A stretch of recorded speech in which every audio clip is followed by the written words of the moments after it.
All right, everyone, we're going to go ahead and get started.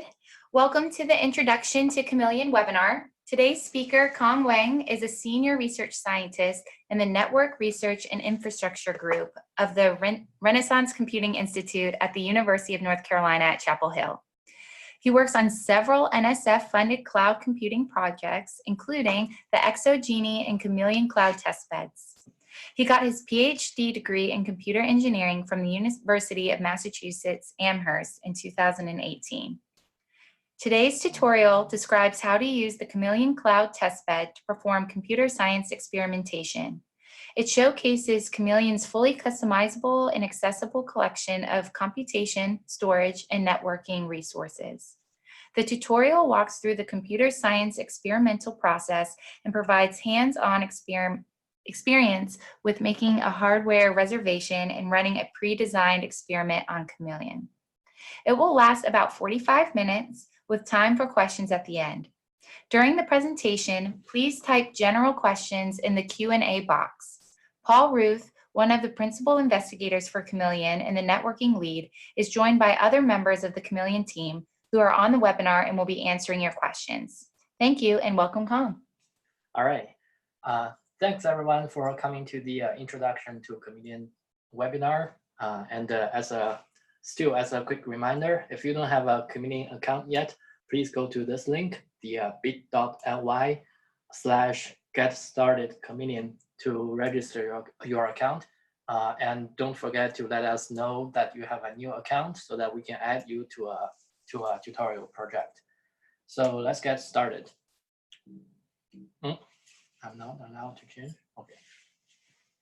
Okay, some quick introduction on Chameleon. So basically, Chameleon is a research bare metal cloud testbed that provides the users the programmable resources and the capability to perform reproducible experiments.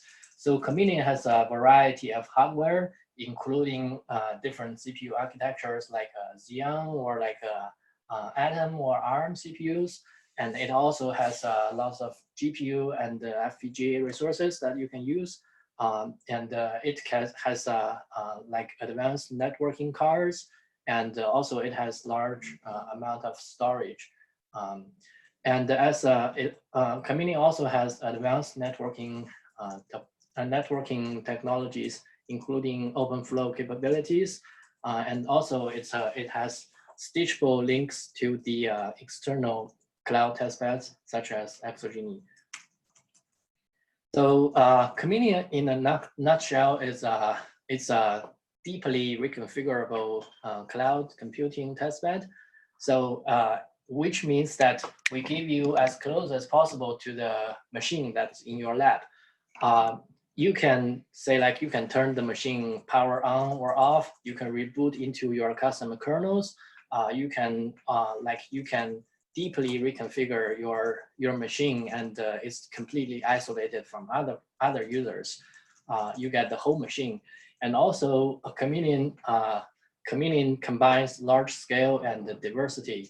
So a Chameleon has over 600 nodes, and which provides you over 15,000 cores, and Chameleon has 5 petabytes of storage that's distributed over 2 sites, and which are in University of Chicago and Texas Advanced Computing Center, that's TAC. So those 2 sites are interconnected by 100 gigabits per second network link. As we said, Chameleon provides diverse hardware resources, which includes like ARM or Atom or FPGA GPUs, and also Chameleon has advanced Corsa switches that you can play with, which allows you to programmably introduce OpenFlow functionalities. Chameleon is also a sustainable production testbed, which is cost-effective to deploy. And Chameleon uses our OpenStack with bare metal configurations, so that it's easy to deploy customized Chameleon site as well. Chameleon is also an open collaborative production testbed for primarily for aiming for computer science research purposes. So Chameleon initially started from October of 2014, and the testbed was firstly available from July of 2015.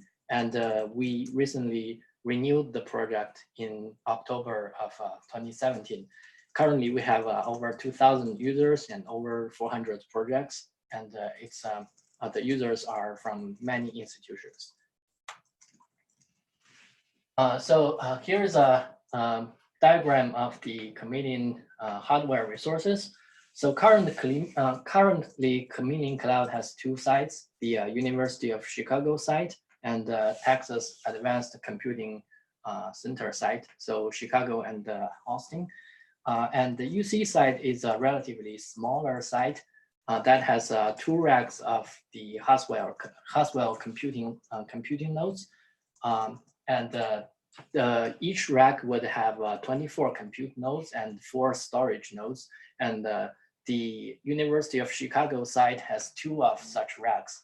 And Tech has a relatively bigger site that has 10 of these racks. These 2 racks are interconnected by 100 gigabits per second link. Recently, we have added more compute nodes. They are Skylake nodes.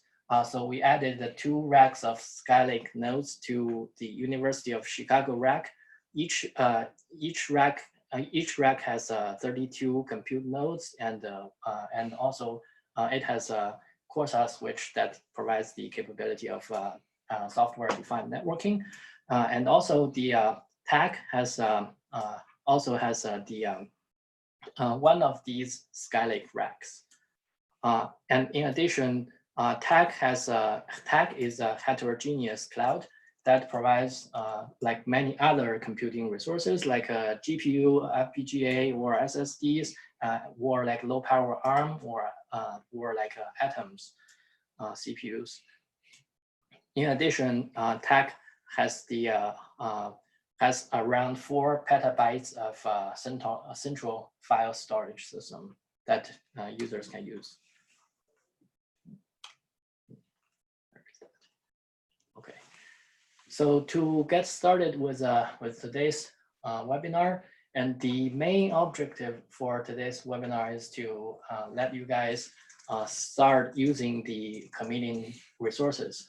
As some quick prerequisites, like we expect that you have a Chameleon account, that also you have joined one of the projects. If you don't have one, please let us know again. We'll add you to the tutorial project.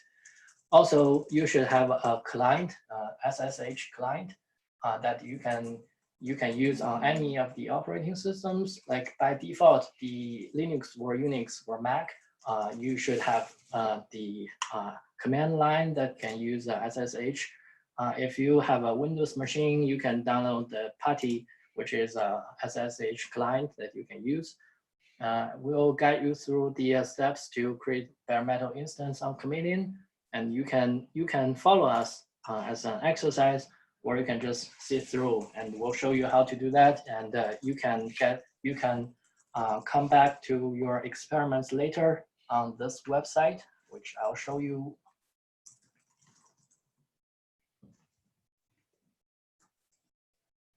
So there is a comprehensive Chameleon documentation site.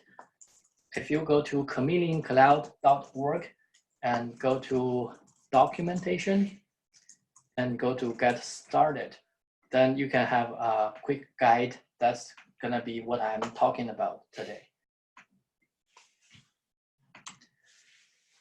So the basic workflow for Chameleon experimentation is to firstly design the experiments. And you can think about what kind of resources you need, including the networking and compute resources you want to use. Then you can start discovering the resources. After you figure out what resources you need and what resources you can use on Chameleon, and then you can start provisioning the resources on Chameleon, and you can then configure and interact with Chameleon. And once your resources are up, you can start monitoring the resources and do your experiments. After that, finally, you can analyze or discuss the results with your folks and share the results with your colleagues. And finally, don't forget to tear down your resources because so that other people can continue using Chameleon. So the first step is to discover the resources. Chameleon provides a comprehensive site that allows you to browse the available compute resources on Chameleon. So you can go to this link, or you can also go to chameleoncloud.org and then go to hardware. So this will allow you to browse the available hardware that's on Chameleon. They are not the complete list of Chameleon because if some other users are using it, then you cannot see it from here. These are the currently available resources. Currently, Chameleon has two major sites. One is tag, one is UC, and you can take a look at, for example, the tag site. Click here. And you can see the compute nodes with a Skylake architecture or like a Haswell or InfiniBand supported nodes or GPU storage nodes.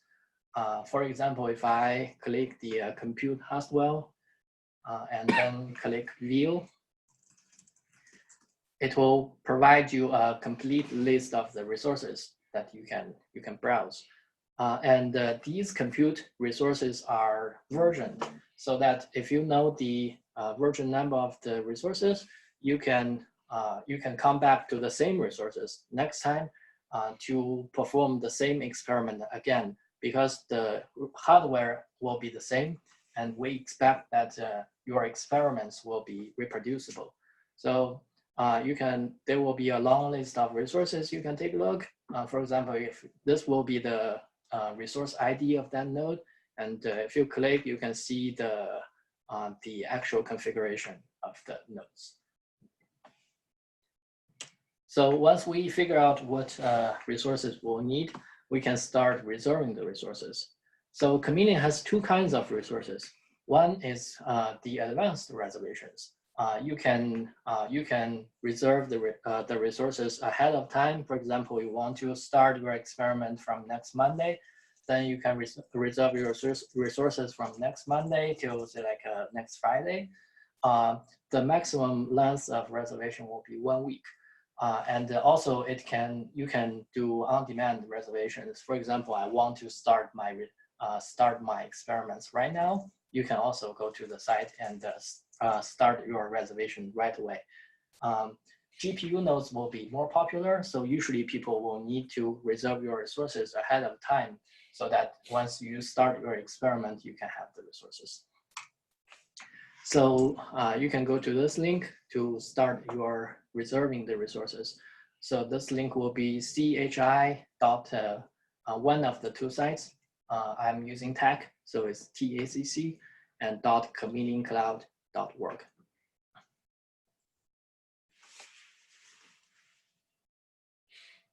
I have already logged in, but if you haven't logged in yet, you will see a login screen.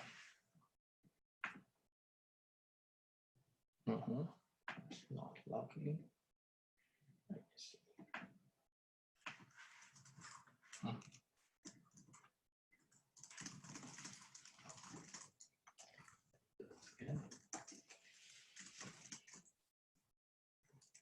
I'm not sure why I'm not logging out, but once you log into your account, you will see this screen. This is an overview of the resources that you own, and next, you can select the projects. If you are in the tutorial project, it's most likely that you will have this project number available. That's CH999991. I'm in another project, so I'm coming to this project that I have already joined. Then you can start your reservation. If you go to reservations and leases, it will list the existing reservation plus the terminated reservations. So I will, so first I'll show you, there is a host calendar that you can browse the calendar of the host. It will give you some hint on how many nodes are available that you can use, and when will the existing reservations expire. And you can select the node types. For example, the Skylake compute node, and you can see that approximately half of the resources have been reserved. You can reserve as many you want, as long as you have enough resources in your project. And also, you can choose between the two regions, the TAC or UC, the two regions. So I'll go back to my reservation, and I'll start a new lease. For example, I can say, I would like to put my name first so that I can find my reservation in my project, and tutorial. And then you should select your start date, your start time. Usually it's by default today and the current time. And the lease length, the maximum length will be 7 days. And you can extend the reservation later. And also you should select the number of hosts. Like, for example, like if you reserve one as minimum and 2 as maximum, if Chameleon does not have enough resources, then it will satisfy your minimum request. And finally, you should reserve a floating IP for yourself so that you can log back into your node later from your machine. By default, the nodes will not have a floating IP. You have to assign a public IP to that node, so you can log in from the outside to that node. By default, your project will also have a few of the floating IPs that you can use, but we recommend that you use this reservation to reserve a floating IP for yourself, because after your reservation is done, the floating IP will be recycled by Chameleon for other people to use. So I'll create a lease.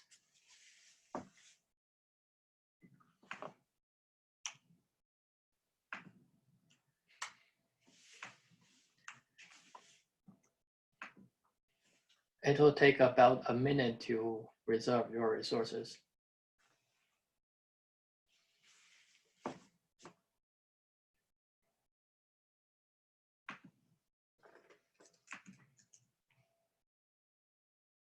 Still working.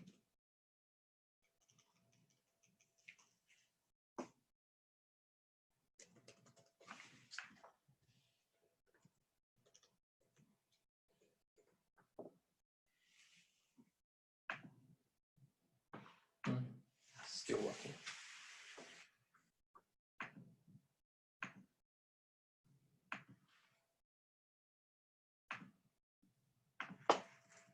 All right. So yes. Paul, did you want to jump in and say something? Yeah. Jason. Hi, my name is Jason. I'm the DevOps lead. We are working on, so a lot of people are having trouble sort of signing in, and this is because we've got a lot of new accounts created, and we're working through the backlog to make sure everybody is added and the system is sort of synced up, but that's what's going on. There were some questions about confirmation emails, and I think a lot of you have confirmed your email, and we just need to go through and make sure that everybody has been assigned to the project. So. If it doesn't work, we'll get you sorted out at some point. Yeah, well, we'll definitely get you sorted out in some way. I think a lot of the accounts are being filled in now, but we'll work to make sure you can log in. Maybe I'll pause for a minute or two so that everybody can join. Hopefully. Well, I'll explain the leases on Chameleon. After you create the lease, you will see that it's in pending status. And some other leases have terminated because they have expired. And you have to wait until the lease is active so that your resources are reserved by on Chameleon. Refresh it. There's an error. Why?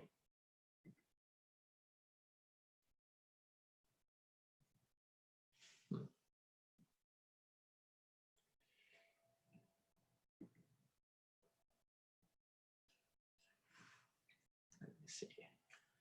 Let me redo this lease. I'm not sure why there's an error here, but delete it.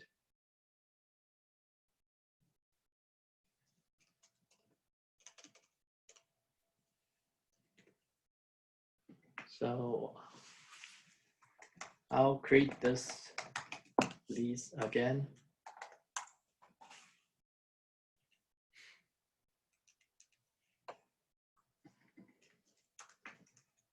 Oh, and by the way, there's a resource properties field that you can choose. You can choose among the different CPU architectures, like you can choose Haswell or Skylake nodes. Skylake's nodes will be the newer and more advanced ones. And you can choose the FPGA or storage or anything you want. So I'll choose a Haswell, that's the basic one, and Chameleon has most of these nodes available.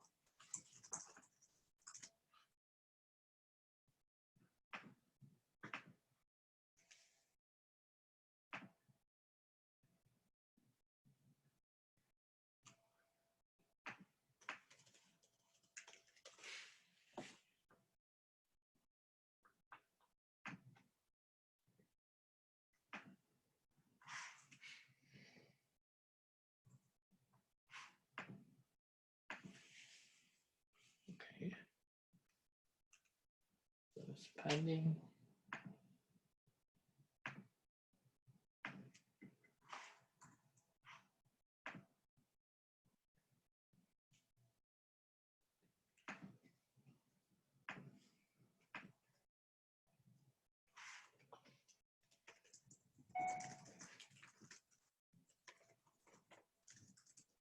Okay, so my lease is starting.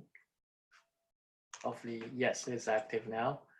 So if you click this lease, you will see that this node with this specific ID has been reserved for you for the period that you have requested. Now we have the node reserved, and I'll go to compute instances to see like the existing instances. So before creating the resources, I'll show you guys how to create a key pair from Chameleon. So you can use. So next, we'll configure the nodes that including the including the secure access setup. That's the SSH, and we deploy the bare metal image on Chameleon, and we'll assign a public IP or floating IP, that's so-called on Chameleon's website.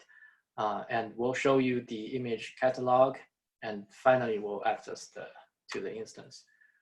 So to access to your node, before creating the node, you should either import your own public key to Chameleon so that Chameleon can recognize you, or you can create a key pair on Chameleon so you can access to your node later. So if you go to compute and key pair, and you can either create a key pair or import your public key here. So I'll create a key pair. So say like I call it the key, and then I click create key pair. So you see that your key has been downloaded to your machine.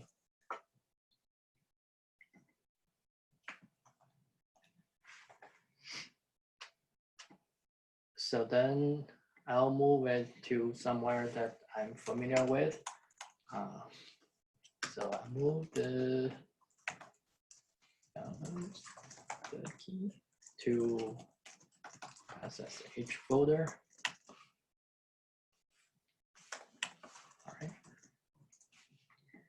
So now we should be good with the key. And next, I can create the resources.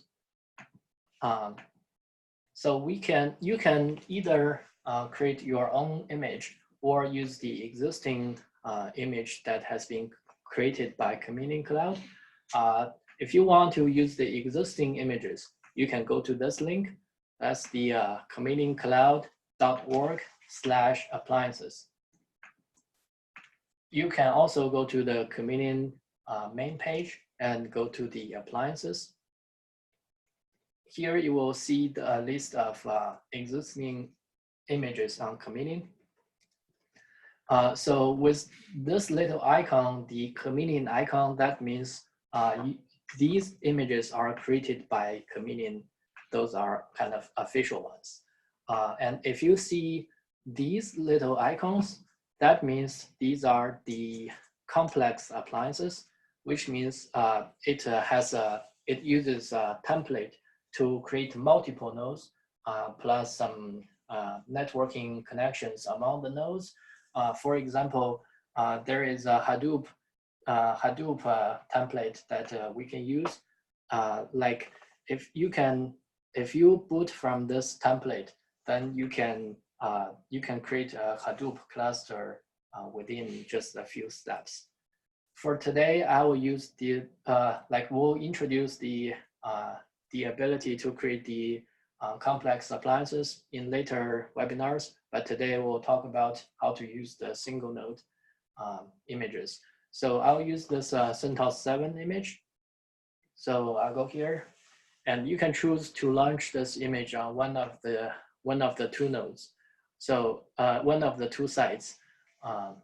So I go to the tag, and the detail of this image will be showed up here. And I'll click launch here. Then I can start launching my instance. For example, I give it a name as a, follow this.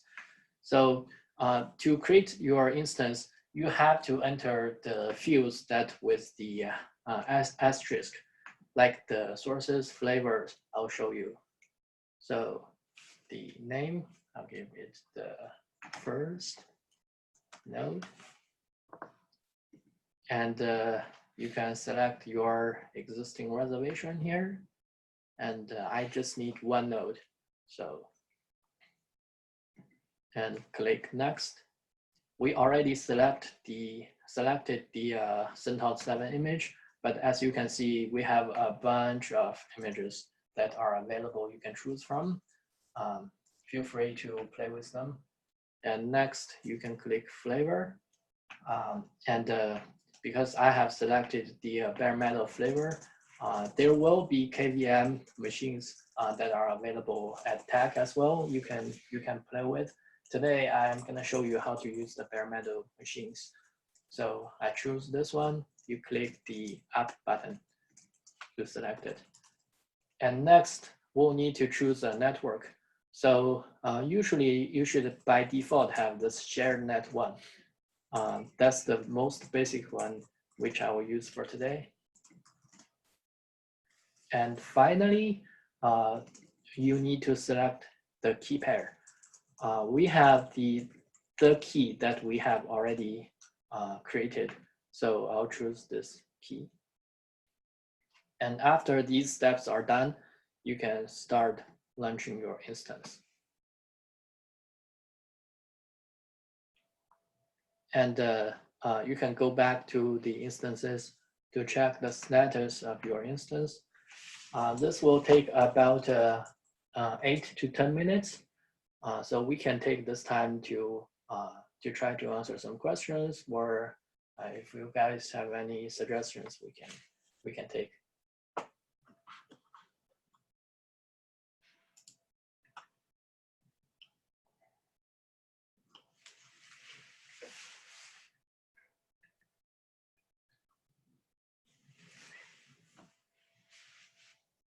And if you have any questions, of course, you can continue to put them into the question and answer box. Since we do have a little bit of time now, you can always raise your hand and then we'll allow you to actually talk and we can answer your question live as well.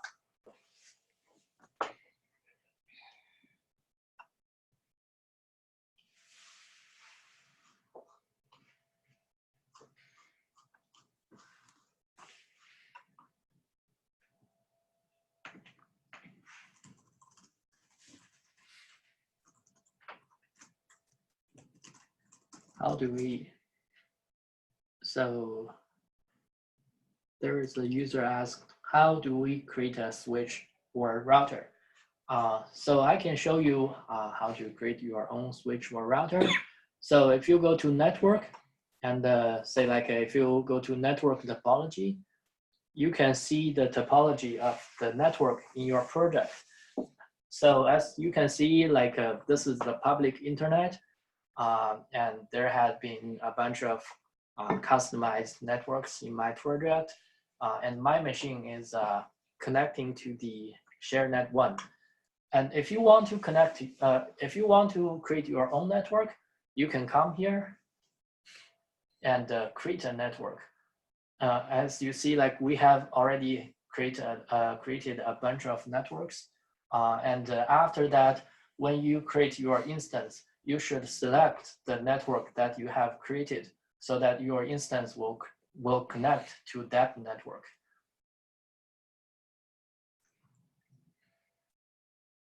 All right, well, it looks like we have a few more people raising their hands. Yes. So Marvin, what's your question?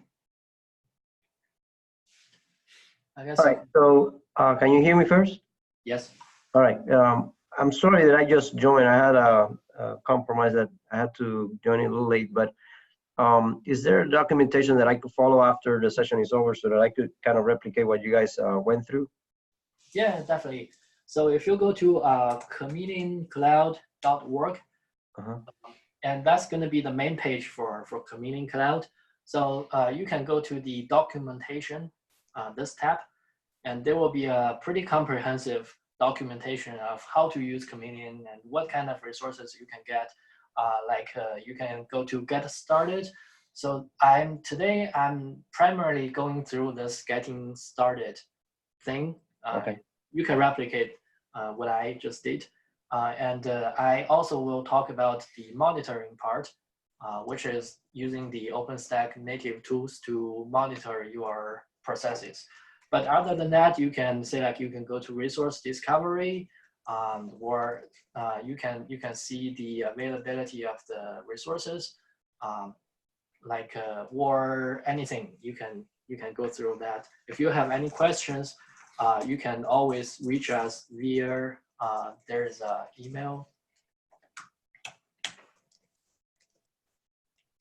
There is a help desk. If you go to ChameleonCloud.org, there is a help desk. So if you click here, you can submit a new ticket or question to the Chameleon people. One of the Chameleon people will definitely answer your questions. Great. And I will be able to create my own account to interact with the interface and all that too? Yes, definitely. Thank you. All right.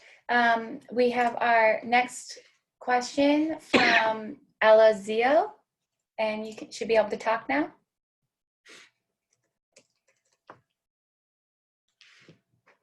See you. Elizio, are you there?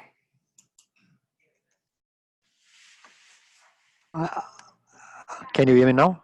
Yes. Yes. Perfect. Thank you. I saw that you said that we can create our network, right? I am assuming that you guys will allow us to create as well the VLAN VXLAN. These are VLANs.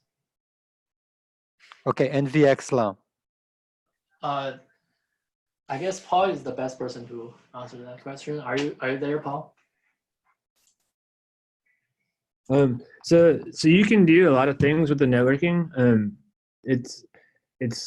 We run OpenStack, but the options we have are for VLANs, and then it's all VLANs, but you can use the default like shared LAN one, or you can create a VLAN, or you can also create an OpenFlow switch that you control yourself.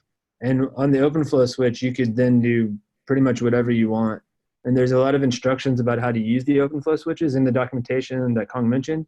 And just a little advertisement, there's another webinar that someone correct me if I'm wrong, I think it's September 10th, that is, will go into in-depth about how to use the OpenFlow functionality. So if you're interested in some advanced networking stuff, you might sign up for that webinar as well. And another question, I am assuming that the IP address range will be ours static, right? So there's the way it works with the IP addresses is that if you create your own isolated network, whether it be your isolated VLAN or if you create your own OpenFlow network, either one, you can actually use any IP addresses you want because it's completely isolated in its own either in a VLAN or it's in its own switch.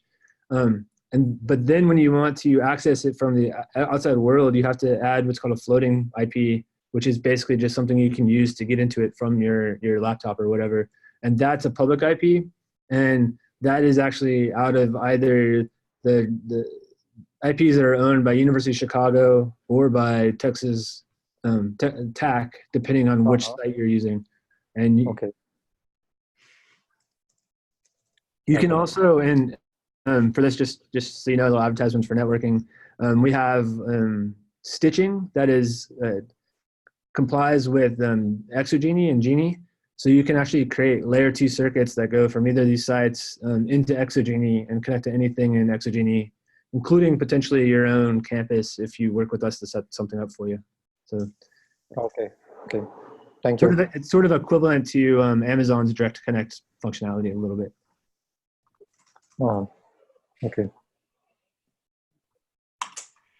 All right, next question we have is Ben. Hi, this is Ben from California State University, Dominguez Hills. Thank you for this very informative session. So I have two questions.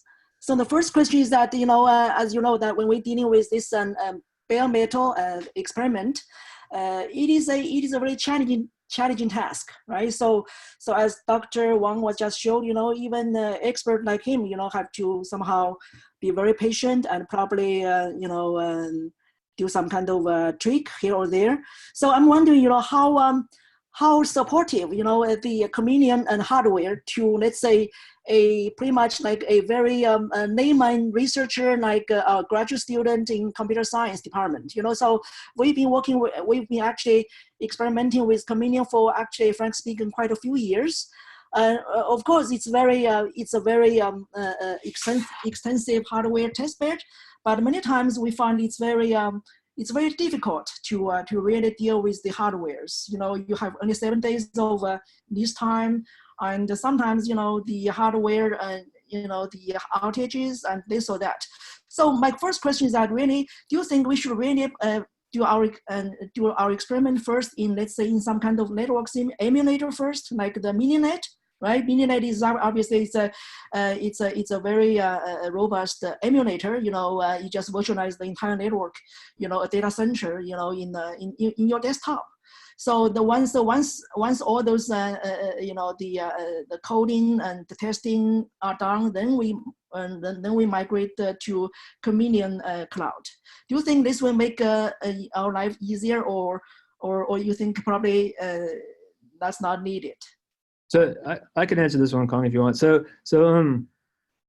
you might. So you're talking probably primarily thinking about using the OpenFlow capabilities or the complex topologies and things like that, right? Am I right? Yes. So I would say MiniNet's fine, but if you wanted to do something like a simple way to do OpenFlow, you probably want a good idea. At least what I would do is to look at Open vSwitch. And what you can do is even you can create Chameleon nodes that exist in the Chameleon sites, but don't necessarily use the fancy networking capabilities of Chameleon at first. And you can just turn on Open vSwitch inside of your Chameleon nodes and then attach OpenFlow controllers to that.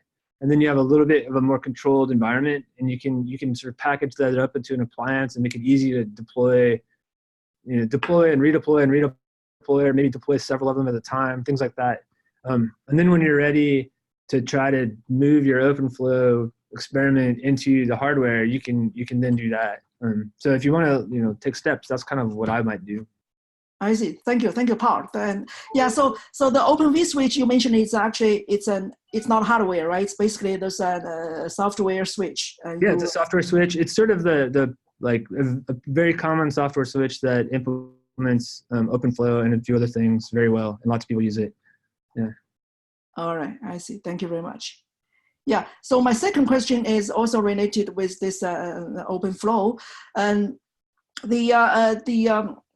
so what is the I see this is called all those hardwares. What is the name? Starlake, right? Skylake, yes. So they have all those OpenFlow capabilities. So what you should do for sure, I said this earlier, but you should look at the next webinar because we're going to go into this in great detail. But just the short of it is that the Skylake nodes are connected to switches that are special OpenFlow switches that are sliceable. So we can divide them up into small OpenFlow switches and give it to you so you can control it. And the Skylake nodes are the newer nodes, and they're the ones that are connected to it. So there's nothing special about the nodes except that they happen to be connected to the fancy switches. And then we can give you access to the fancy switch, and you can control the switch yourself. Yeah. All right. So since we're working for a semester long project, is it possible this 7 days term can somehow be relaxed, or we have to depending, sometimes we'll have that, but what we recommend or what we try to get people to do is to use the orchestration mechanisms. Either we have Jupyter notebooks, if you're familiar with that, it's a really nice way to do it. There's also Chameleon can use heat templates, and what you can do is basically script your deployment so that you can turn your deployment on and off quickly. So we recommend you do that because then it frees up the rest of the test bed for other users. All right. Thank you, Paul. Thank you. All right. So I think the node is up, so we can continue from there. If you have any questions, please feel free to raise your hand and type in your questions. Someone will answer your questions. So this node is up,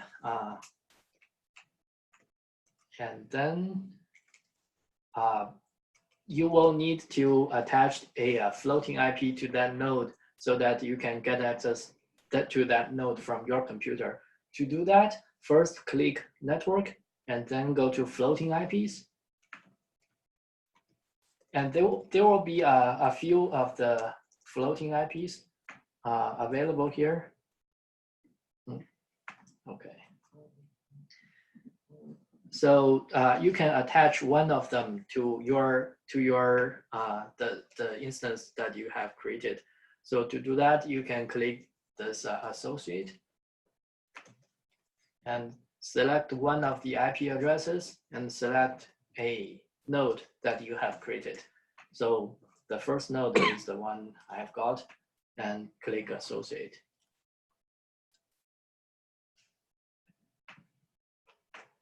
So in that case, you can take a look at your network topology.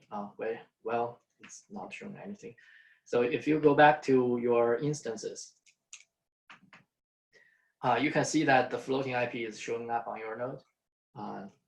Now we can connect to that node using this command on Linux machine. If you have Windows, you might have something different.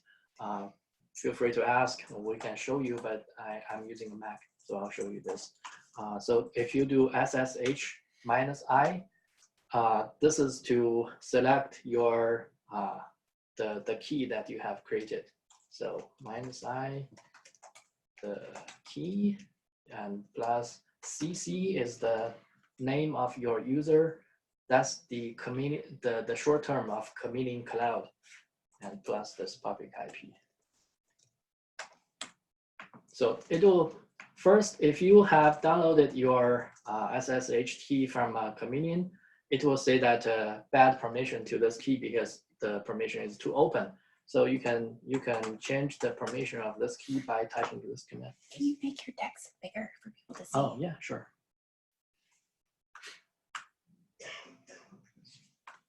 This is better.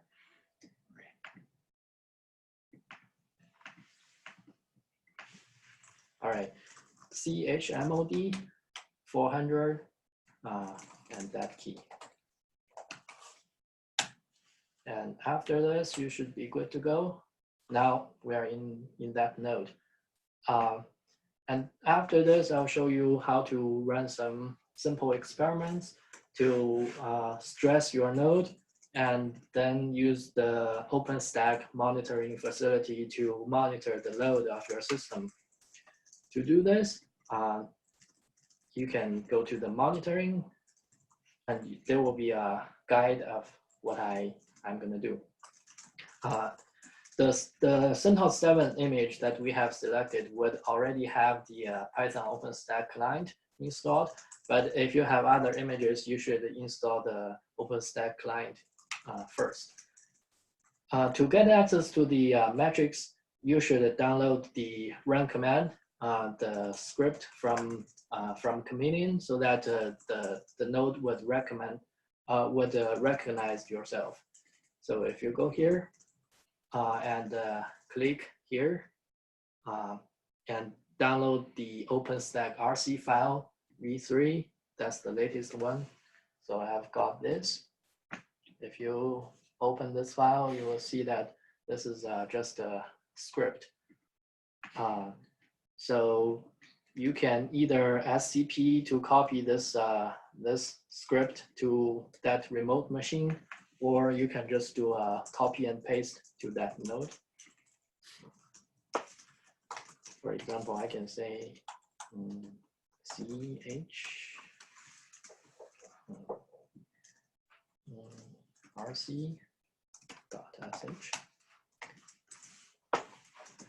You can insert the script here.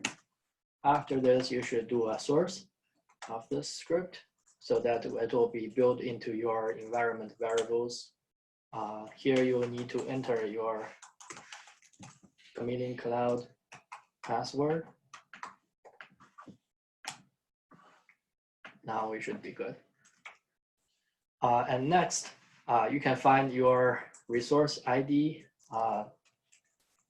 Once this is up, you can try it using this command: OpenStack server list.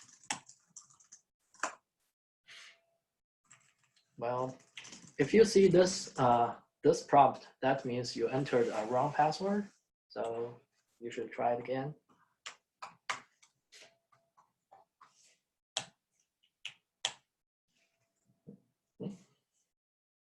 Let me check. So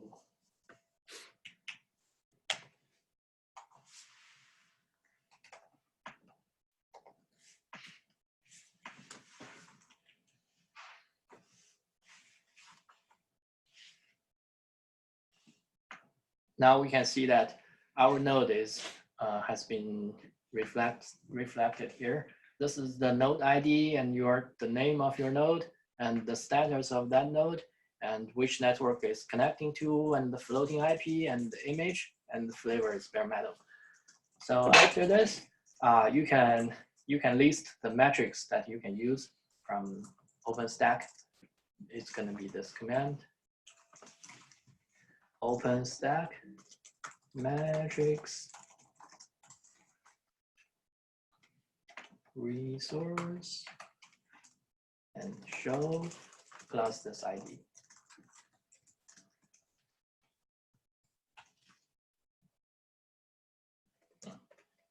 I have a typo here. OpenStack metric resource show. So now you can see a list of metrics that you can see from OpenStack. And next, we pick one of the metrics. That's the system load from this list. So we can type in this command: OpenStack metric measures show. The metric name will be this load at load. Load at load.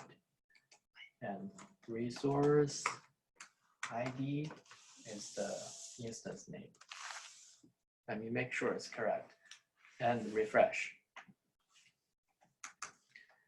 Refresh. So now you can see the history of the system load.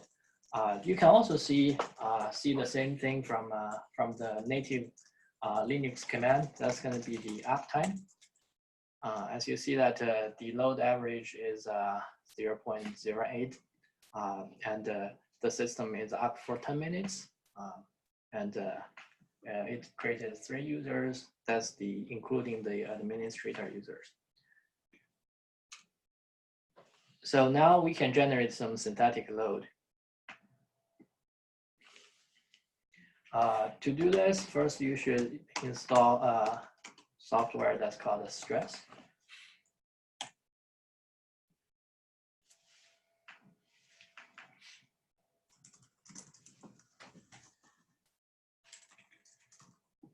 And after this, we can run this command. That's the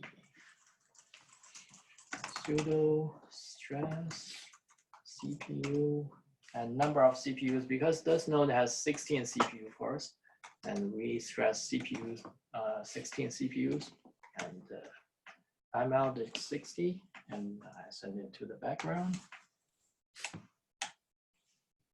Now it's stressing the CPU. If you go to select top, you can see that the stressing is starting. All the CPU are in, have been stressed. And then we can rerun the OpenStack measurement to see the usage. You can see that the CPU usage is going up. And this thing is, the granularity is every 10 seconds. So if you want to see more measurements, you should be patient. You should see some more interesting numbers showing up here.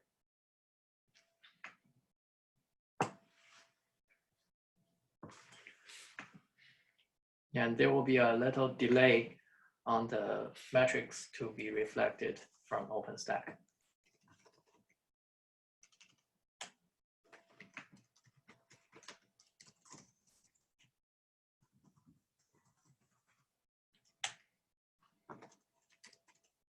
Now we can see that the load is going up. So that's from the measurements of OpenStack. So finally, so my tutorial is done here. Finally, don't forget to release the resources when your experiment is complete, so that other community users can continue with their interesting experiments. So I guess we still have a few minutes. We can try to answer some questions. And finally, there are some tips. So you can go to the user dashboard for your projects. That's going to be this link I am showing you. And documentation, you can go to the community wiki page, or go to the FNQ.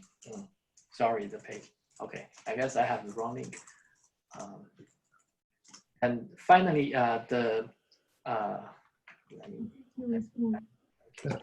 That's probably what it is. If you go to community-cloud.org and click about and go to FNQ, and then you can see pretty comprehensive answers to your questions. Go ahead, Paul. You have questions? Yeah, I was not a question, but I was gonna say before everyone leaves real quick, like first we can answer a few more questions if people have them, but also for anyone who tries to use it in the next day or so and can't because we're not added to the tutorial project, please create a ticket and we will get you straightened out. There were so many people that were added in the last hour that we lost track of who got added and who didn't. We think we got most everyone, but some of them still aren't working probably. So create us a ticket, and there's a whole crew of people that will figure you out real quickly. And we can answer some more questions if people have questions. All right, and finally, you can go to this help desk. It's equivalent to the form that I showed you guys. to fill your questions, or you can also send email to this help@communingcloud.org, so someone will answer your questions. Hey, Cong, there was a question that asked about how do you release the resources? So you can, that should be pretty easy for you to show because you have a resource. Yes, it's very easy to release your resources. That can be the easiest thing that you can do. So if you go to instances and click your instance and delete this instance, then this node will be powered down. And you'll see that this node will disappear from your terminal very soon. And then to actually release them, you have to do release the reservation. Yeah, I'll show that. Yeah. So this is to release your instance. So your bare metal node will be gone, but you can recreate that node from the same lease because it hasn't expired yet. But if you want to delete your lease, you can go here at Leases and click here, and then delete leases. Or you go here, same thing, click this little icon here and delete this lease. And after that, the whole resources, but everything from your lease will be released so that other people can continue using the same nodes. Now you can see that the connection has been closed because we have released the resources.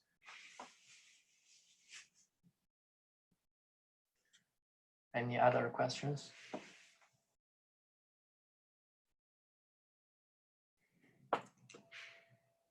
All right. Well, thank you, Cong, for presenting this talk today. We appreciate your time and that of our attendees. As Paul's mentioned a couple of times, please make sure to join us in 2 weeks for our next webinar, which will focus on software-defined networking and open flow. And that will be on September 10th, same time. So thank you all and have a great rest of your day. We'll go ahead and send out the video, the recording of this webinar with the slides by the end of the week with some more information, including a link to being able to create tickets if you need them. So contact us if you have any other questions, and we'll see you there is a quick question. So will everyone get automatic added to the next webinar? So I guess you need to register somewhere. Yeah, so you'll have to re-register again. If you go to the website, there's a tab that says webinars. Here? Yep, go ahead and click on that. And you can see that OpenFlow is already up. So all the way on the right, it says register. And you just click register, and that will bring you to the registration page where you'll just go ahead and fill out your information. And then you'll get the link to join. You're welcome. All right. All right. Thank you. Have a great rest of your day. Thanks, everyone.